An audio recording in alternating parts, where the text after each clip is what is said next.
Okay, today is our copywriting panel, and I'm so tickled. We have some really awesome guests with us, and I'm tickled to have you all experience their wisdom and genius and share some tips with us. So without further ado, I want to introduce you to the three guests that we have today. So first of all, we have Ashley Villa, and she is a copywriter specializing in social media. Do you want to give us a big wave? Yeah. Social media and email marketing. And she has been up-leveling copy for clients for the past 3 years. And we have a lot of people here who are also human design aficionados. And so I know you're a projector. I'm actually a generator, so I think that's pretty fun. And we have Ashley, or not Ashley, Aubry Mcshan. Hey, Aubry, it's great to see you again. She's a copywriter and content strategist, supporting multi-billion-dollar brands and even small digital agencies for the last 7 years. She writes copy for blogs, socials, websites, launches, and more. And then we have Polly Brown. Do you like going by Pollyanna, or do you like just Polly? Polly's great. Polly's great. Okay, awesome. And so Polly is awesome too. But she helps people get published. So she's a sorry, I'm still chewing on the seeds that I just ate a minute ago. One swallowed down my throat wrong. But you're a ghostwriter, and she co-owns a business called Business Growth and Publicity Firm. And she works a lot with messaging and publicity strategy. And she has 15 plus years experience in entertainment, psychology, and personal development, and weaves that into everything she does to support her clients in the copywriting arena. And her clients have been seen in Forbes, Fast Company, Entrepreneur, Parents.com, and many, many more. So we're really tickled to have all of you here with us. And I have one other guest, but I'm not sure if she's here. Oh, Kelly, there you are. Hi, Kelly. Jamie, do you want to pin all five of us so that people can see them? Kelly is fantastic as well. She is a copywriter, specializes in heart-centered nurture sequences. She's a marketing enthusiast, a former kindergarten teacher, and the creator of the Focus framework for freelancers. So I want to just give you all a really awesome wave, and so much gratitude to have you all here with us. I know a lot of people have been really looking forward to this. And the reason I specifically wanted to do this call is we have a lot of clients, and many are in the network marketing space or other areas, freelancers. We have a lot of in our audience here that are struggling to help get their launch to take off, or their social media to land with their customers, or some are even considering writing a book. And so all of you have very varying skill sets, and they're even writing nurture emails and wondering why they're falling flat. So I want to hit all of those today. But really quick, do you each want to maybe I'll ask a question that each of you can answer, because I'd love for people to hear from you, and I'll quit talking. My first question is, what is the psychology of copywriting? Like, before we even get into this, why is this even an important topic when people are talking about these different areas? Because again, I see people who are on social media and wondering why it's falling, or writing nurture emails. Why is that not successful? Who would like to take that first question? Polly, I see you nodding your head. Do you want to take it first? That sounds great. So the psychology of copy is a really interesting and multi-layered thing. So it's not just one thing. A lot of times we come at copy from the idea of sales psychology, and sales psychology is one thing, but one of the pieces that's really been evolving over the past few years is market maturation. And what happens is when we do copy based in those kinds of silos where it's like, if we want this result, we talk this way. Those things have a life cycle and a lifespan to them. But what really brings it together is when you create your copy and your messaging around the identity of your person and how they truly see themselves, and not just as they see themselves today, but who they see themselves becoming, that aspirational identity that they so identify with but can't seem to reach. The copy is there to create the bridge for that gap so that they can move forward in a really powerful way, but see the path. Because without the copy and without the messaging, that path is very unclear and hazy and confusing. And it feels like trying to grasp at straws.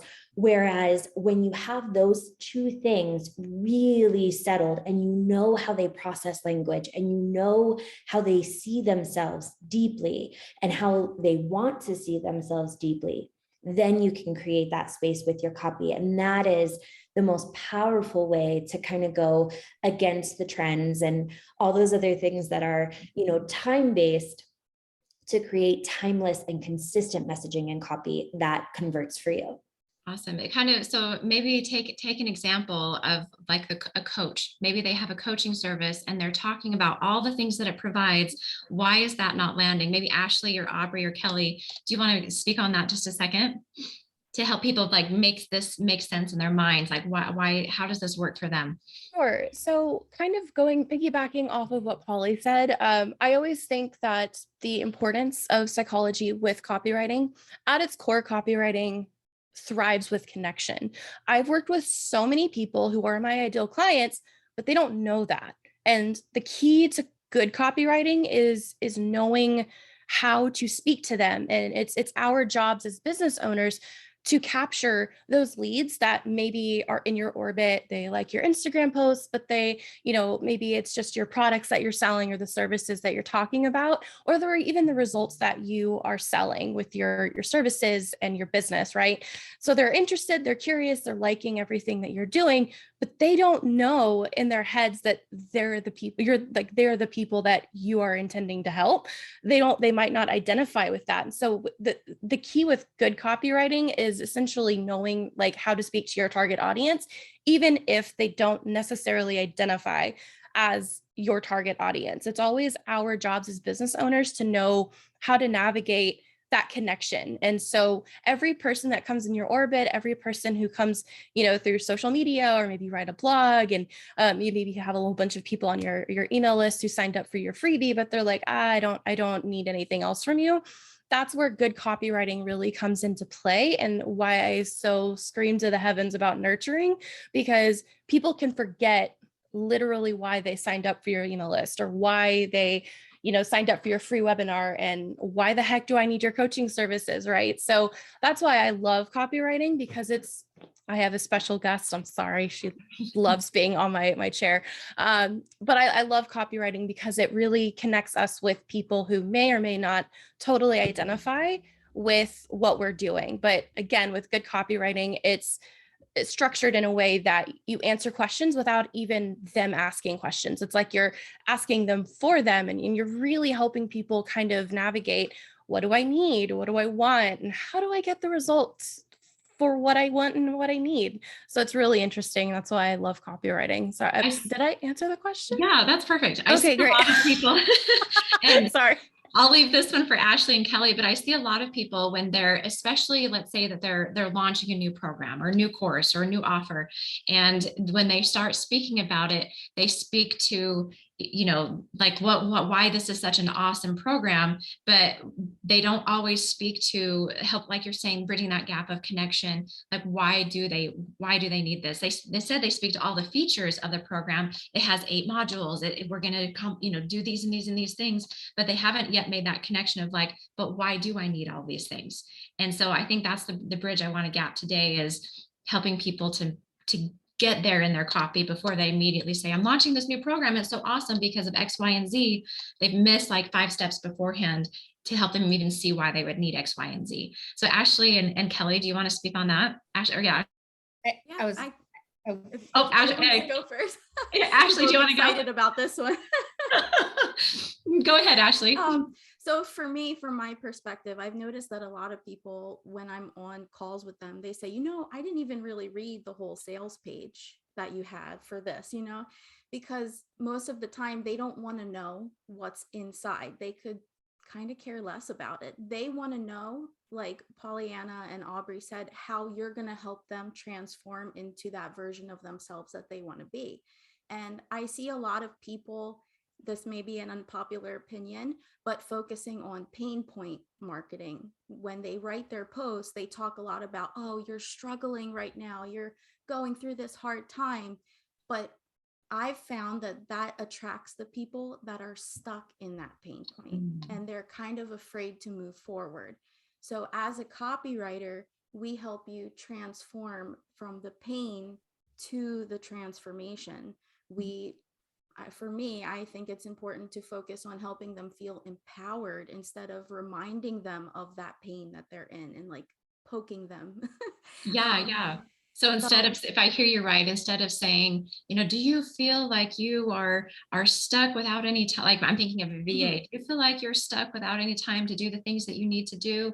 Instead of like speaking that way, you're saying, by working with me, you will have more time freedom. You will have, you're speaking specifically to the transformation they're going to experience later, rather than, do you feel here? And that little shift in just how you word things can make a huge difference in the connection that you make to the people that you're following. Because like you said, sometimes they may not know that they're your audience because they're feeling that pain, and that pain reminds them, oh, maybe this isn't for me. I don't think I could do that. So with good copywriting, you help them say, oh, wow, this is for me. This is going to help me get to that place that I want to be. So when you're writing a landing page or a social media post or blogs, it's important to focus on that energy instead of just saying, this is what comes with it. This is what you're going to get. This is how you're going to apply it to your life. This is how you can succeed, and then show them how you personally, maybe you've had this transformation yourself. Even if you're starting out, I know a lot of people, they say, oh, well, I'm new. I haven't really helped anybody with my course, but I want to help people. So how can I attract them if I don't have any results yet? But you have the results most likely. Hopefully what you're selling is something that you've gotten results with yourself, because you can't sell something that you haven't done. I think you just hit on a really key point where people, when they're launching a thing, they think, well, I haven't had enough social proof to make this an effective launch, which isn't always true, because if you have good copy that really speaks to transformations, then they'll be like, I'm not even as concerned with it being filled with testimonials yet.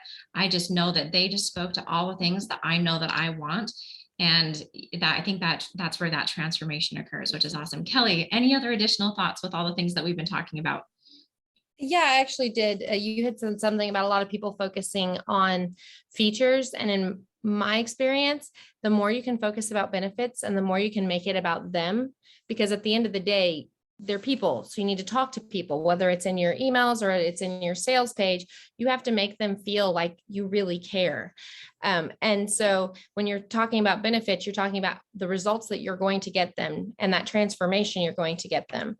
The other thing you had said about data, especially with launch and people launching, what I have really found, the people that I have helped, is if they do a beta, whether it's a paid beta or not, they're starting to collect that data, because data in and of itself validates what you're trying to do. Ooh, I love that so much. I've heard with copywriting, they say, try to speak, because we have a lot of really educated people in my audience. And so I was one of them. I tried to speak in years ago as I was taught in college to write. And then I had to retrain myself to write as what I was taught as a 5th grade or even 3rd grade writer. What are your thoughts on all of that? Who wants to take that one? Does that resonate, Pollyanna? So this is something that I think the sentiment is really kind and sweet, but gets a little misconstrued, right? And so sometimes when people hear, talk to a 3rd grade level, comprehension or reading, they hear dumb it down. And that's not actually what we're doing. And especially as, even whether or not you have formal education, just like for me, I've got 2 master's degrees. I understand the problem of, okay, I'm going from writing these papers and turning these things in to, okay, now I have to talk to people and I have to figure that out, right? It's a completely different thing. And the way we speak and the way we write are different parts of the brain. So they're encoded with language differently. So the cool part about that is you don't actually have to dumb it down.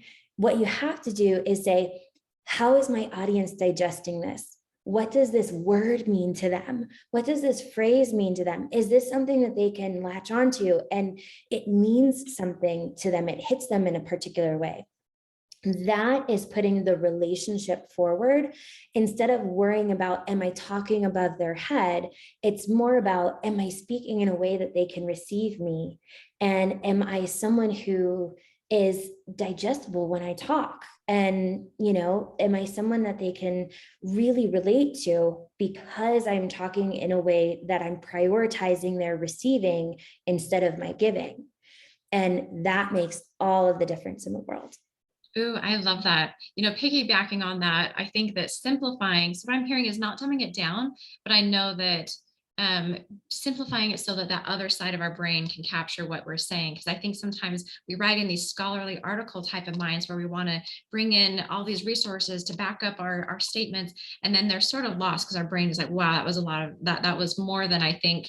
That doesn't really solve my problem. That doesn't really, I don't see what this is, what I'm going to get from this. And I think another copywriter recently told me that without us knowing it, we're always thinking what's in it for me. And we do this subconsciously. What are your thoughts? Who wants to take that one? Is that true? Or Kelly, what are your thoughts on that one? I think there is, especially in the society that we have grown up in, there's always that like, well, what do I get out of this situation? And then kind of piggybacking off of what Polly said, our brain is actually not, we can't take that an enormous amount of information quickly. And so when you're copywriting and when you're launching and even in your emails, you really need to realize that our brains are wired for scannability. And so the more we can chunk information, the better off we are, whether it's bullet points or just little blocks of paragraphs, because it makes it way easier to read. And in addition to that, including the white space and breaking that up, because it just makes it even more scannable and more easily digestible so that people can figure out where the benefit is for them. Ooh, I think you just hit on a really big thing, because a page, I will completely block out, like, I can't do this. But if they bolded a few words for me or they did some bullet points, then suddenly my mind can latch on to key elements. Aubry, go ahead. So this is actually a topic that I could write a dissertation on. I spent 5 years in corporate, and I am not an engineer. I'm as far from an engineer, scientific minded mind as you could possibly get. I'm a writer, but I basically, my job for 5 years was taking about a group of anywhere between 10 to about 80 engineers working on massive proposals for multi-billion-dollar companies. It's so much technical, ingenious knowledge passed in these pages, but knowing that it's not like an engineer isn't going to review this proposal, right? Like, you have to speak the language of the person receiving the information. And I think that's lost. I've read so many sales pages where I physically don't know the definition of a technical term that the person who designed or wrote the sales page for. And then it's like, if my brain, I have ADD. So I always am just like, I'm so distracted so easily. Like, I have a TikTok mind kind of a thing. So if I can't understand something, I'm going to be hyper focusing on that technical thing that I physically have no idea what that means. Like, you might know what that means, but if I am your target audience and I have no idea what, a white paper is, like, who knows, like, then I'm going to be researching that and I'm immediately going to go off your sales page or, leave the registration page. So it's always so important, just because you know something and what you want to say is the best way to say something. Again, like, what's in it for me? If they don't understand, if they have no way of knowing what you're saying, 10 times out of 10, they will probably scroll away, click away, scroll down and more information that's going to overwhelm them. And if they're overwhelmed before they even click buy, I personally love writing with the mindset of, I want people to be excited. I always say, I want to inspire my buyers, not scare my buyers. And so for me, like, that's kind of been my catchphrase is inspiring. If you want the buy button to be an exciting thing, you want like fireworks going off, and it's supposed to be a good thing because we're going to get that result to them. And if that's, if they're running for the hills, like, oh, what did I just do? It's kind of the opposite effect. And they're immediately going into your program or into your offer. Mm-hmm. What the heck did I just do? I think some examples are, things that our audience already knows is the word VA. Well, what does VA mean to the everyday person? They don't even know that stands for virtual assistant. Or a lot of people here do essential oil, so they might do EO. And then people think that they know what that means. And so that kind of defining the words, I think, is really important. Ashley, any other thoughts on that? Yeah. As Aubry was talking, I was just thinking like how true it is that most of us only have 7 seconds of attention span, because we're so conditioned with these TikTok videos. So you have 7 seconds to grab their attention in your post. And the best advice that I think I've ever received is, if you don't know who your audience is yet, talk to who you were before you got your result. Talk to that self that you were before. And definitely you'll reach more people that way, because you'll show them what's possible with the transformation that you've had. And then, sorry, I lost my thought. So talk to who you were before. And then when you're writing, come from that place of empowerment and be very specific, but you don't have to always be professional. Something that I've known a lot of people to do, especially me when I first started, I felt like I had to write everything very professionally in my posts. But once I started talking as if I was talking to a friend, I started to gain so much more traction, because I wasn't feeling stuffy. I was actually able to be myself, and that attracted my audience. And from there, I was able to identify who my audience was. So it's very important. Years, maybe even 10 years, I think there's been this shift in like what relational marketing, like what we're kind of getting at, is that people don't want to see the perfect ideal person. They want to see the real person behind the scenes. Like, I get you. Oh my gosh, I need more of this person in my life. They're speaking to me. They're not speaking like the doctor would speak at me with all the answers, or with, in this professional language, but they're speaking to me. They just said a phrase that I think is whatever, that's so funny, or I think connecting with them in that way is important. So the next question that I have is with emails. Are emails dead? And why or why not? Who wants to take that one? Kelly? So this is really where my heart kind of lies right now. I would argue that email is absolutely not dead, because email is kind of an interesting little marketing piece all by itself, because it is the only type of marketing that is 100% controlled by the consumer. They choose to opt in. They choose to open your emails. They choose when to open the emails. They choose when to click through. And so it's 100% controlled by them. But what's really cool about it is, if you do it correctly, it's a great tool to build those relationships and to get people excited. You want people to go into their email and be like, hey, heck yeah, I got an email from Kelly. What's it say? And, to the point that you were talking about, there's a piece there that you have to be that authentic self, and you have to tell them about your trials and the troubles that you're having, because it makes you a real person. And suddenly you can build these friendships without ever meeting face to face through this email, because you are authentic, because the authenticity can't be faked. And so when you start building these emails, and there's a couple of things that I could argue, but one of them being, you have to be very trustworthy with the emails, because the minute you try to do a bait and switch, or the minute you try to you essentially spam them by trying to get clickbait to get them to open your emails, you've lost that trust. But if you are consistent with it, whatever that looks like, once a week or twice a week or daily, whatever it looks like, and you're giving them value consistently, you're going to be able to use that. And on the marketer side, your email is a huge asset, because there's a huge opportunity to monetize on that. So you just spoke on something that I think people hear a lot. They say give value, but I don't think everybody makes the connection of what that means. I've been working in this 8-week program with a lot of my clients and helping them write some of their copy. And as they're submitting things, I've noticed that they think that their product is the value, which is not entirely true. And their paid offer or their paid product. And so my question to everybody else then is, how do they make that connect? Like, what does that mean to give value? And that's in addition, or be even before they lead them to their next offer. Aubry? I think the number one word that I tell my clients is, what does your experience look like? Value to you might not be valuable to you, but I can't remember who said it, but someone in this call said, you have to write at a bare minimum. I think it was Ashley, where you have to target yourself in the past, right? You have to keep in mind that the you today knows, everything that you need to know to get this offer launched and sell it and all of that stuff. But you're speaking to people who don't have that experience. Maybe if you're really great with, a coaching program, and you're teaching other coaches how to use Facebook ads to scale their business, or digital products or anything, you've had success with Facebook ads, right? But they haven't. Maybe that's why they're coming to you and all of that stuff. And it's up at the end of the day, value can be, oh, do you know how to, for Facebook ads, like just going on that example, do you know how to choose a good audience? Like there's been so many iOS updates, like so many things to keep up with Facebook ads. Like,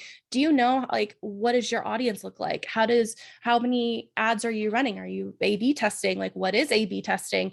Just because it's basic to you and your experience makes it valuable to other people who have no clue how to even start. I love that you just said that, because I think a lot of people surprisingly are like, well, that's what I teach them in my paid program. Why would I give that to in them in a free email?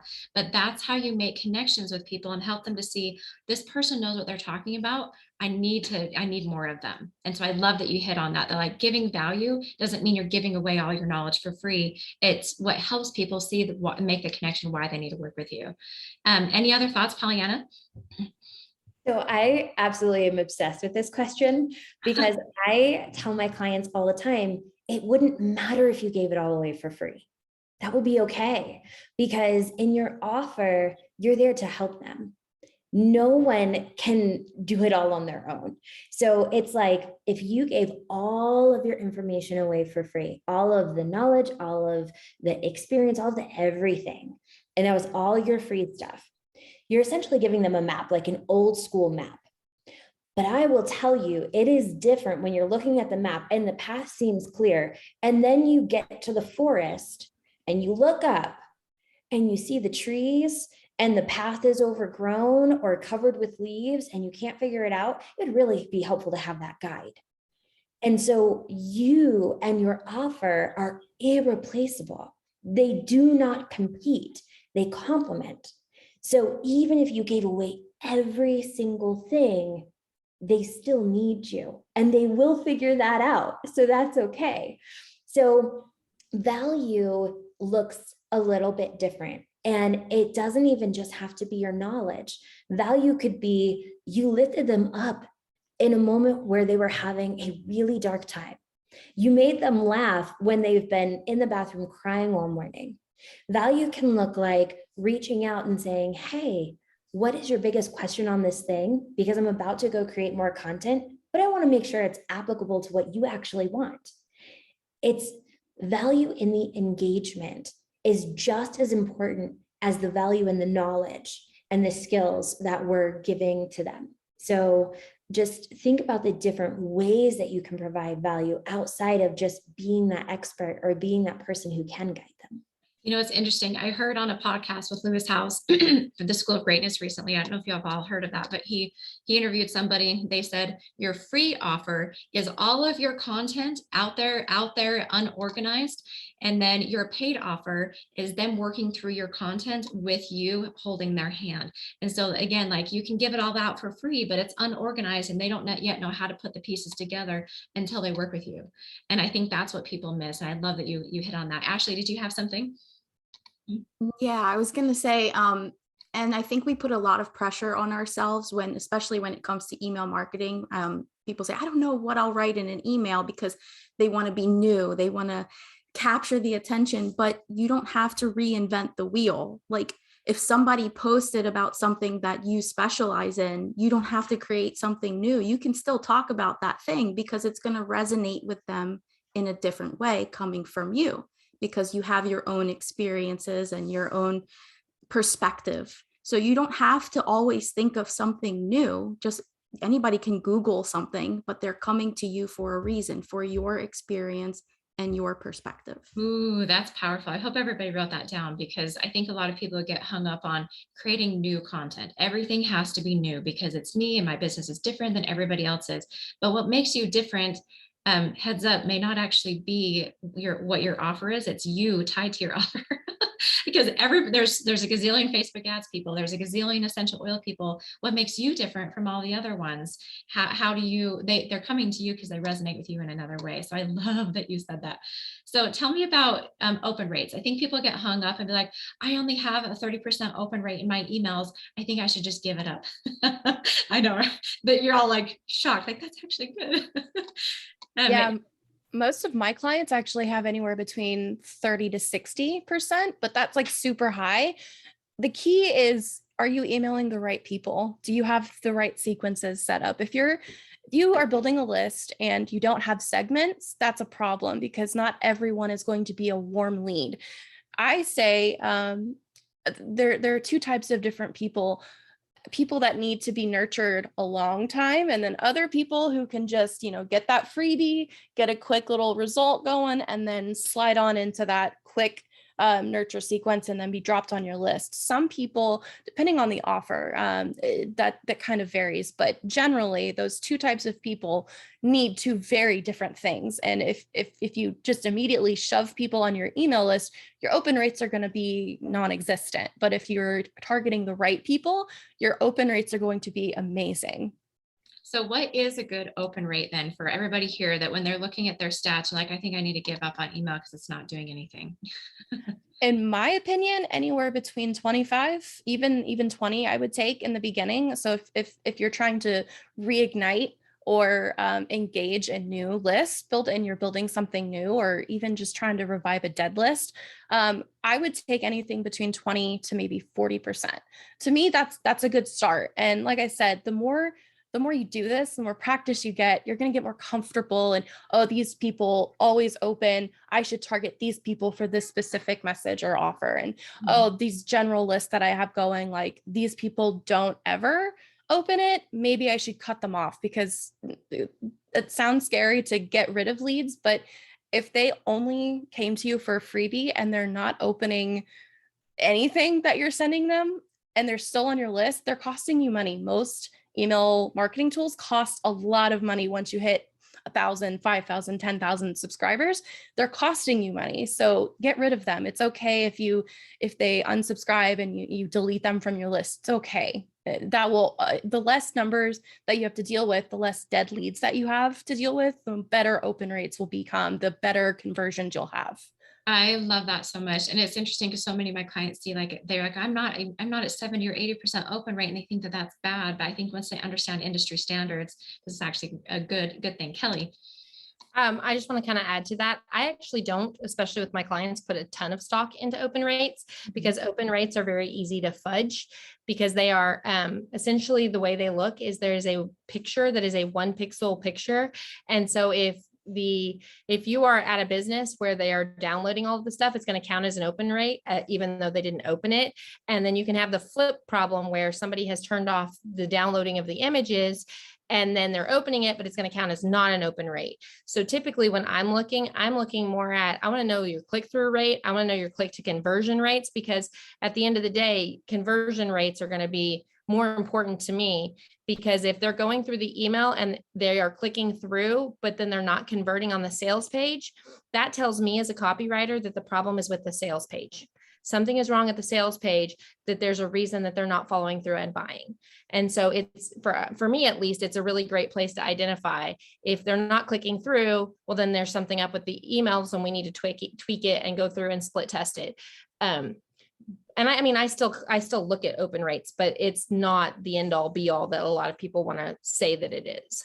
I like that you segmented it a little bit, because I have a lot of people who hire Facebook ad specialists, for example, and they're like, nobody's even clicking on my ad. And so they know that, well, then the ad itself is what needs adjustment. Like, well, people are clicking on my ad all day long, but nobody is signing up for my course or my freebie or my whatever my offer is. Like, so then your ad may be converting, but your landing page is struggling. So this is where we need to focus. And I think people sometimes miss those key steps, that it's a flow, that they all work together, or they've done both. They've clicked on the ad, they've even signed up for your freebie, and now you have them in an email sequence, but nothing is happening. So it's probably now the email sequence that needs support. That's what needs some heavy lifting. Any other thoughts? Yeah, Kelly. Can I add one more thing? Yeah. The other thing that I would say is, people get really tied up in the whole, like, they unsubscribed. Is there something wrong with my program? Is there something wrong with me? Especially when they're first starting out. And research actually says you're going to lose 1/3 of your email list every single year, no matter what. And so that's just something to very much be aware of. And that's why we need to continue to nurture those. And as Aubry had said, segment that out, because you're going to have different offers that go to different people. Ooh, Pollyanna, you had something too. Oh my goodness. Yes. So I love what Aubrey and Kelly are saying. Like all of my nerdness is getting tingly. And so the first thing that I want to address is just industry standard for open rates. Because they're friggin' low. It's 10% and below is industry standard. So if you're getting open rates that are above that, let's celebrate that first, even if it's not where you want them to be, because that's still a win. But beyond that, it's really important to also remember that sometimes the messaging, it's not that that the messaging is bad or that the copy is bad. Sometimes we're talking to the wrong people, going after the wrong pain points, which means they cannot convert. If we're going after the wrong audience with the right messaging for them, 10 to 1 odds are we're talking to people without money. And that happens a lot. And it's a problem that is really hard for a lot of business owners because our hearts are so big. And we want to help people, and we want to help people who are struggling. And sometimes when we speak to the struggle too hard, which is what we were talking about with too much pain earlier, is we're talking to the people who are so entrenched, they can't figure out how to get out. So the ability to convert is completely compromised. And so just speaking to how you were talking about like the different points along the way, if they're converting on everything and not the sales page, yes, there could be something wrong with the sales page, hands down. But we also want to look at, are we talking to the audience who can buy, who can move forward and convert? But yeah, as far as email open rates, if you're at 15%, I would be jumping for joy.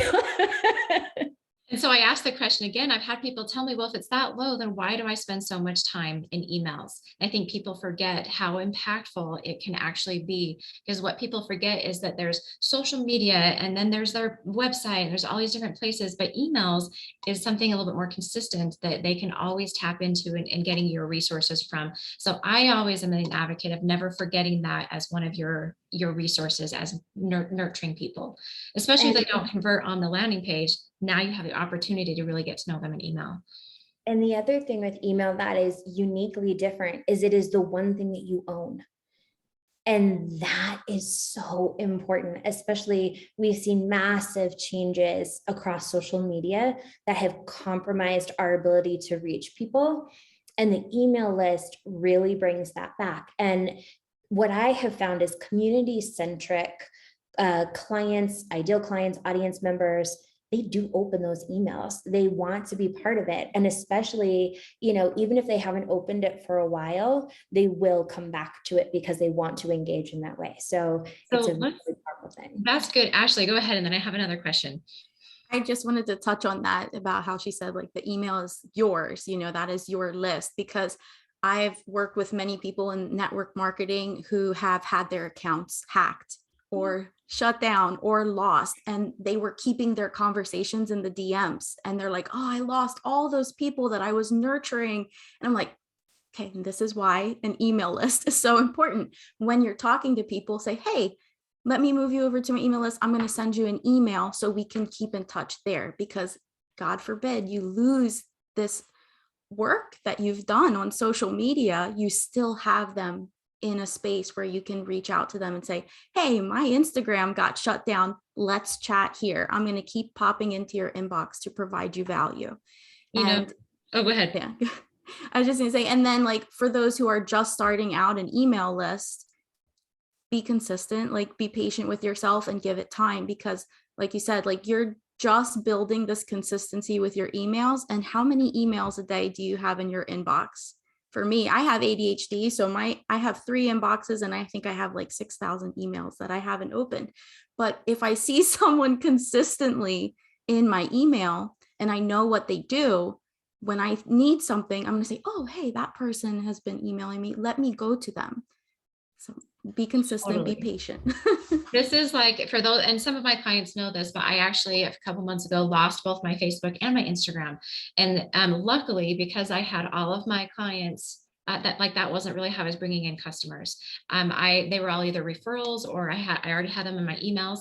My business didn't change. And I thought that was a really interesting case study in the value of email, because I didn't suddenly be like, oh my gosh, how am I going to keep in touch with my people? They don't know what I'm doing anymore. I'm not posting on Instagram. That didn't matter, because that wasn't where I was getting them off of those platforms and into my email. Could I have been doing it better? Absolutely. Like, there's still people that I wish I would have captured that I didn't. But I think that that's one of the keys. So how do they do this then? How do they get people off of social media and into their email? Yeah, Ashley.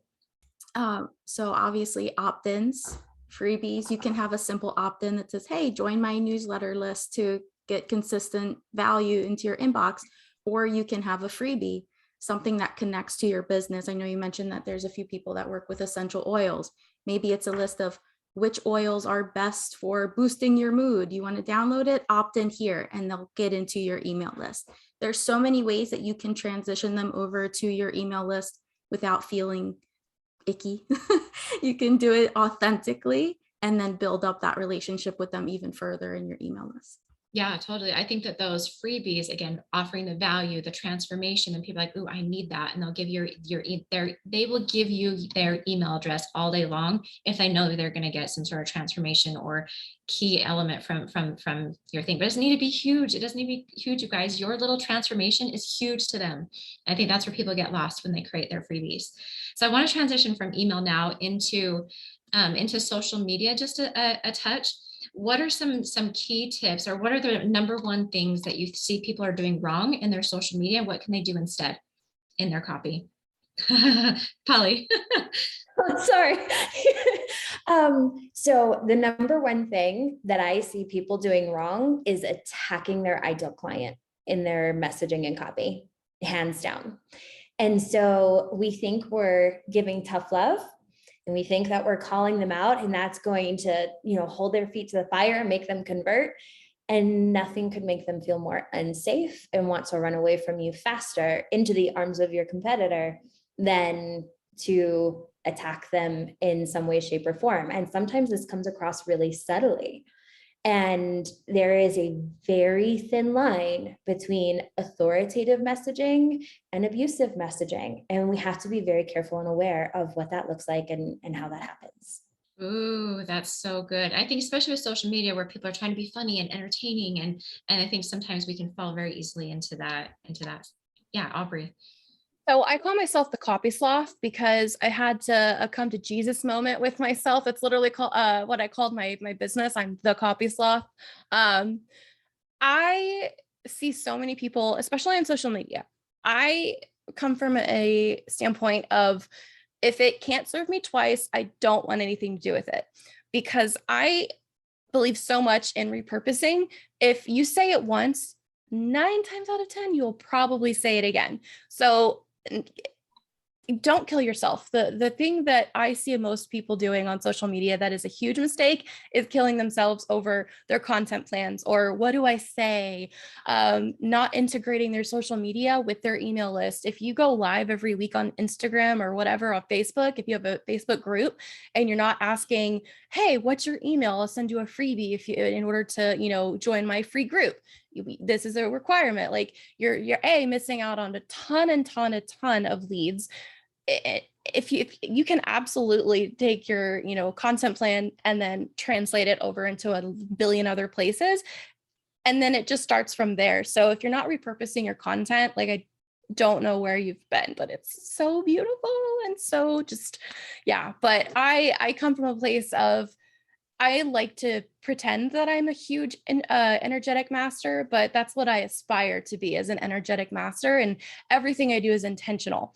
If you're just talking because you have to post that day, stop, reevaluate what you're doing. Is it necessary? Probably 9 times out of 10, you're saying something that you've already done. I'm a huge believer in keeping a copy bank. Like I said, if you've said it once, keep it.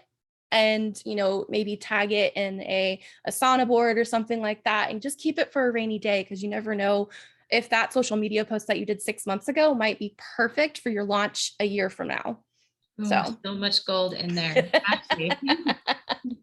I just had to piggyback off of what Aubry was saying, because I've seen a lot of people, network marketers, they say, oh, well, I already shared my transformation story, so I can't share it again. Why? Why can't you share it again? How many people looked at that post? How many new people are following you? You should be resharing your transformation often, because especially as you grow, your perspective of that story changes and you're coming at it from a new light and you're helping them to see it in a new light as well. So like she said, repurposing that same content that did well, there's tools on Instagram where you can check out your posts from the last year and see how they performed.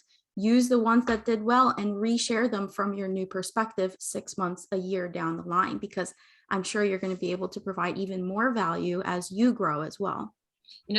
Brock Johnson, I don't know if you all follow him on Instagram, but he has some really on point things. And he says the same thing over and over and over again in different ways, but people keep coming back to it. He says the exact same thing almost in all of his posts, but they're all said in a slightly different way. And so he's actually not sitting there being like, I'm going to write out my entire content plan and I'm going to have this master plan. He actually, he has core messaging that he says over and over again in different ways. So what would you say to those who like when we talk about giving value, I think people also get stuck here. They also think, well, every post that I make, I'm going to use every single, all the words that I can possibly use. And I'm going to use every single word count until it won't let me write anymore, because everything has to be just oozing with value. What would you say to those people on social media? Holly. So I would say, please stop punishing yourself with your posts. Because when we come at it from that standpoint, thanks guys. When we come at it from that standpoint, what we're doing is we're saying, I don't feel good enough. I have to prove myself. I'm going to deliver this value so that way you'll find me valuable. And then you'll come to me, but only once I prove my value to you, which I have to do over and over again because I don't know how to get that internal validation. That is a terrible tape going on inside of your head. And I'm someone who totally did it 100%. And when we give value to the point of depleting ourselves, then it's no longer value. We are just being little self-masochists. And we don't want to do that in our businesses.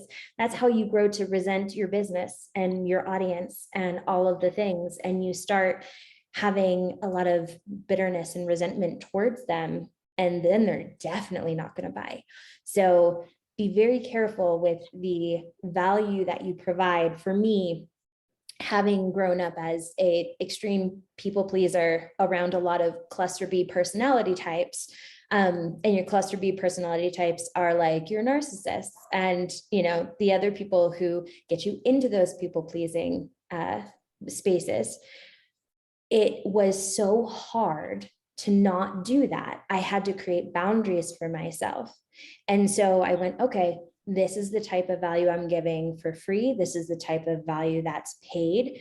And over time, that relationship could heal because I found the value in myself. And I went, it goes from, man, I would be so lucky for them to buy, to they would be lucky to work with me.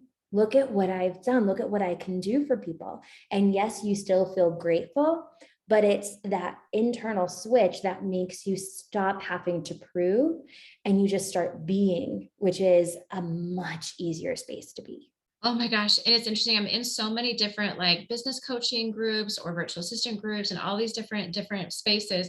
And time again, the biggest question I see them, they say, I have a discovery call with a potential customer. What can I say to make them like me? And every time I see these, I want to cry because my response is always, you shouldn't try to make them like you. You should show up and try to see what their needs are. And if you are even a good match for them, because it's maybe I've turned people away who want to pay me money because I've seen that they weren't a good match and for what I offer. And I think that too many people think that they need to prove themselves rather than be like, this is what I offer. Is this person even a good fit for my offer? And I think that's where people lose people in the messaging. So like anybody who wants my offer, everybody who wants it is in, rather than pre-qualifying and even making sure that these people are actually the kind of people that need that offer. Yeah, yeah. And Ashley mentioned, she said, in the essential oil world, it's having the cookie. If you've got a great cookie, someone is going to want it. Yeah, that's so good. Oh, that was really powerful, Pollyanna. I know that we're kind of coming up short on our time. But I also wanted to just talk on just a couple of seconds. I know there's so many different things that we could talk about with blogs and with everything else, but we just don't have time. We could spend a whole other hour. But I would love to hear specifically from those. Actually, there's so many different questions I want to ask. Let's see, for the last couple of minutes that we have, I know that Polly, you have a unique experience with getting published. And so I would love to maybe just talk just a touch. And even if all of you other copywriters have experience with this as well, what are some key tips if people want to get into either a magazine or in a news article, or they want to get featured in some way? How do you do that? So my number one way is not to approach the editor like they're an entrepreneur. It's a big mistake that people make. The only concern that that editor has is, will this bring value to my readers and bring more readers into the publication? They do not care about your rags to riches story. They do not care about income claims. All of that is boring to them. It's the most washed out as of right now. They want your experience and your stories, and they want value that their readers can implement right then. And that is how you're going to capture them. So take that and create a great hook. So I just got a article approved yesterday with Insider. And the hook that I used was, I removed my tubes so men can't control me. That was a good hook. So taking your experience and creating why it's relevant for that publication, for their readers, is absolutely necessary. And that will help you every single time. Awesome. So I know a lot of people here have been even asking me, like, I'm thinking of hiring a copywriter. Is it the right stage of my business? If I were to hire one, what do I need to look for? How do I work with one effectively? I would love to spend the last few minutes on that topic. So Kelly, Ashley, Aubry, I know that we haven't heard from you for just a hot second. Any thoughts on that? What would be your number one tip if somebody wanted to work with a copywriter? Ashley? I think it would be seeing if they can capture your voice, because you don't want someone that's just going to say, okay, I'm going to write for you and I'll write how I write. They need to be able to kind of be like a chameleon. You don't want them to write the same way for you as they would for someone else. So on your call with them, I would definitely like chat with them to see if they can capture your voice and see how they would word something. Maybe give them an example of what you wanted to share and see how they would word it to make sure that it resonates with you. Because like you said, Megan, it's not always a good fit, and that's okay. Mm-hmm. Yeah. And actually, Aubry and I worked together for a little while back when I was doing some stuff with my writing as well. And I loved, Aubry, that you sat down with me and kind of took some time to get to know me and my voice. And I'd worked with a previous copywriter, but I really appreciated that you sat down and even the way that you'd communicate with me, we had like a ClickUp space, and then we had the, I don't know, just the way. I think that you just need to find someone who works with the way that you communicate in your style. And I think that that's really key. What other tips, Kelly, would you have if somebody said, I want to work with a copywriter? Do you have any tips on what that would look like? I mean, essentially, one of the things that I usually do when I sit down, first, it's always like, hey, let's talk about how we're going to capture your voice. So do you have any videos that I can watch? Do you have anything that you've written that I can go and use? And then the second thing I usually do is I sit down and I'm like, what do you want your customer journey to look like? From beginning to end, wherever you capture this person, what is that entire customer journey going to look like? Because essentially, like you had kind of touched on it earlier, all the things that we do, they're all pieces. And so they all kind of need to flow consistently so that it looks like it's been written by the same person and the messaging is the same across the multiple platforms, whether that's social media or your landing page or your emails. You want that presence to be consistent. Yeah, and I'll say that it takes time to develop that. I think I've seen so many people hire copywriters and they think that the first thing that they write is going to suddenly land and it's going to be exactly their voice, but it really is an evolution. This is one of those things where a relationship really needs to be developed so that you can see the things that they would say and you can give feedback like, I wouldn't really say it like that, but maybe we can say it like this instead. And there's this constant going back and forth until it's more and more dialed in, until it's like, yes, that sounds like me. And I loved, Aubry, that you did that with me, because I was definitely, I didn't even know what my voice was. And I think that's with sometimes. Aubry and Pollyanna, any other thoughts on this? Yeah, I think it's important to kind of just like the idea of separation in church and state. I've had clients come to me and be like, oh, you sound super casual and super fun and super bubbly. I don't think you can write for me. And then they're surprised that I spent 5 years in corporate. And it's not my favorite tone of voice, but with the right clients and with the right customer journey and goals and intentions, it's a match made in heaven. I excel with that, like that more formal tone of writing. And just because you go on someone's social media and they're talking that way, they're talking and they're speaking from their brand messaging. It's not from your brand messaging. Although I always recommend, if you go on my social media, which I'm taking kind of a sabbatical while I work on my business on the back end, starting up a blog and all of that stuff, but take a look. And if you love what they're writing, 9 times out of 10, it's a good match. Sometimes I've had, people come to me and then they're like, I want to sound exactly like you. And I'm like, but that's not authentic to you. That doesn't work for me, because then you're just imitating me. And that doesn't work for me because I really am so good at writing for my brand. For a lot of copywriters might not be, but whenever I write the stuff for my website, for my blogs, it just literally flows. And I feel like that symbiotic relationship of that authentic, I'm just creating words now, authentic, relationship building, but also understanding how you talk. Just because you want to target an audience doesn't mean you can with your voice currently, but that's why you hire a copywriter. So just understand the intentions that you want, and just also don't try and imitate a copywriter that you found on Instagram, because it's not going to work. I love that. Any final thoughts on that, Pollyanna? And then I'd love to have each of you share kind of your offers, the things that whether you have courses or programs or services, how people can work with you. Awesome. So my quick thing, just reiterating what everyone said. Yes, all of that. And I would make sure that your copywriter understands FTC guidelines when it comes to your messaging, because promissory language is 100% a massive legal problem for online businesses. And it is as simple as taking the word will, and that becomes a promise that you have now made your audience, instead of using the word can. So just making sure that they understand, kind of the laws and regulations around what messaging is and how it works in the business is really, really important. Ooh, that's so good. I love that so much. So I know that everybody here, I know I have a lot of people again who have thought of I want to hire a copywriter for my team, or they make the mistake of, I want to hire a VA that will also do my copy, that will also do my social media, that will also build my website. And then I always, all of you, my clients have probably heard me say this is actually 4 different roles. You have a VA, you have a social media manager, you have a copywriter. Sometimes there's a little bit of overlap, but generally you really want to hire within strengths and have someone that knows exactly what they're doing in that space. And so that's why I think pigeonholing one person into 10 hats doesn't make a lot of sense, and you'll get subpar results.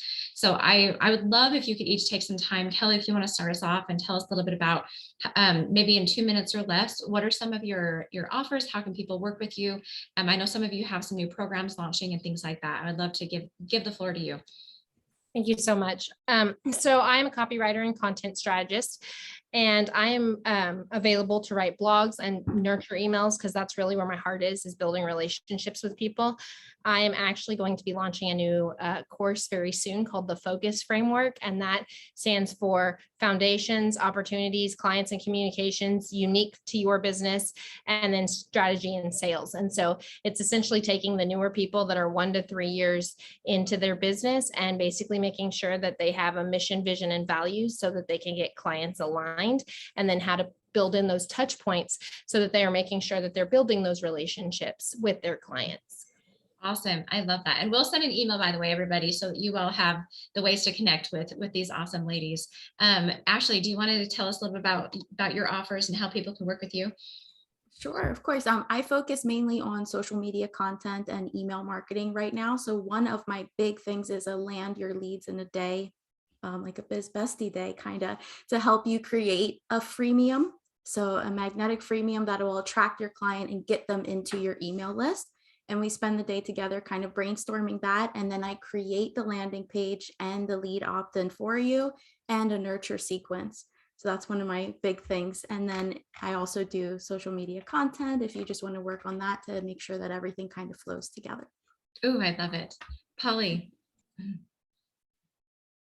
So I focus on messaging predominantly with publicity. And so the way that I do that is I often ghostwrite for my clients, and I go and get them columns where we actually write for the media on average once a week or more, getting them in front of the right people. So that is one of my absolute favorite things. I also ghostwrite books on the traditional publishing track, so helping them actually get the agents and the publishers and all of those pieces. And I do have a messaging specific freebie for you guys.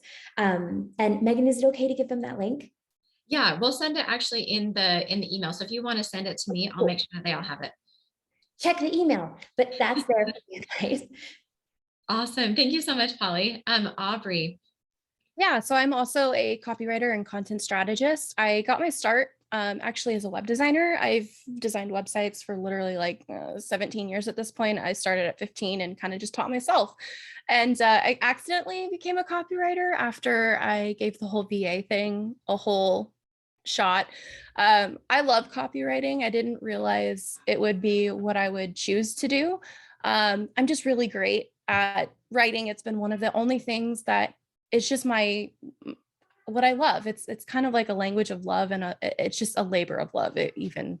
So most of the time I'm writing blog posts. I also do social media content, but specifically I'm shifting gears this year toward helping businesses understand what they're doing at every single place. Like, if you are showing up everywhere, you're doing it wrong. If you are giving max capacity, character limit value, quote unquote, you're doing it wrong. I feel like there's a better way to do copywriting, and I'm on a mission to help business owners make sure that their content plans aren't killing them. So yeah, I'm the copy slot. That's my whole business motto. And yeah, I like to inspire buyers. So that's my whole shtick. Awesome. I'm really bad.